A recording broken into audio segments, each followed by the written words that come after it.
This is how I made my super easy gnocchi recipe. So I'm gonna start off with 3 potatoes and I'm gonna clean them and then boil them until they're fork tender.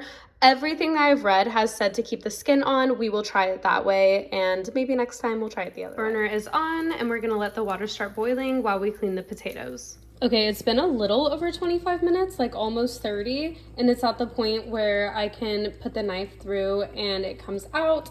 So let's get these out of here, and I'm just gonna put them in this strainer. There's probably a fancier way to do this, but this to catch the water. So the next step is that you're supposed to wait for these to not be super hot and then start peeling them, but I'm impatient, so I'm just kind of taking my knife and starting to peel them as much as I can, but be careful because these are obviously super, super hot if you can see the steam coming off of them. Okay, so the potatoes are all peeled and I went ahead and measured this out. We're at 1 pound and then 15.7. So I'm going to use a potato masher. If you have a potato ricer, or a ricer, whatever it's called, use that. I don't have one though, but I'm gonna go ahead and mash them up and I'll get back to you guys on that.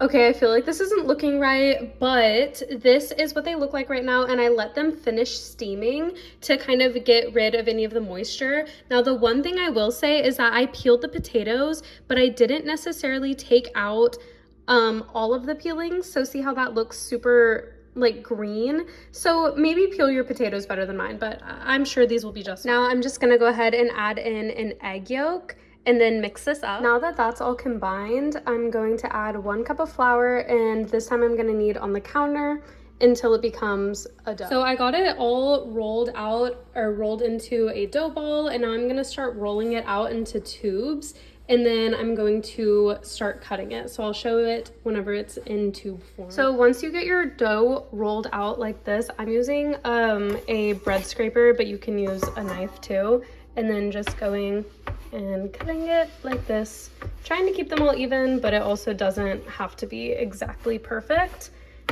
And then once they're all sliced, I'm just rolling them around in the extra flour and then placing them into a bowl so they don't stick together. So now that I repeated that process with all of the dough, we have these little like pillow shaped things. My hands look disgusting. And this next part is optional, but we're gonna shape them. So you just roll it down a fork. I don't have like my tripod with me, but I'll show you that after. Here's the before. And now that they are all shaped, they look a little something like this. They have a bit of a spiral to it. Now I have my sauce heating up and this water to boil, and then you'll add them in a few at a time. When they rise to the top, it means it's done. Now I have an assembly line of sorts set up so that I have this water to boil to put it into, and then this to toss it in butter to fry it up, and then just still letting this simmer and get ready. And then I'll put it all back in the bowl when I'm done. I'm gonna use this to scoop it out and then to put it on there.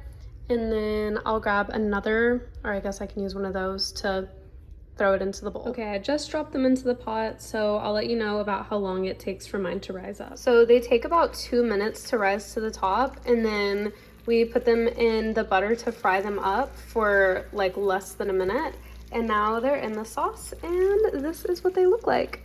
Not too bad. All right, here's the finished result, and it is really, really good. You could definitely do it in like a tomato sauce or pesto or just butter, but yeah, it's super yummy. And I would say on like a hardness level, I'd give it like a right in between. It was challenging. I definitely had to like learn to do some new things, but it wasn't like the hardest thing I've ever had to cook.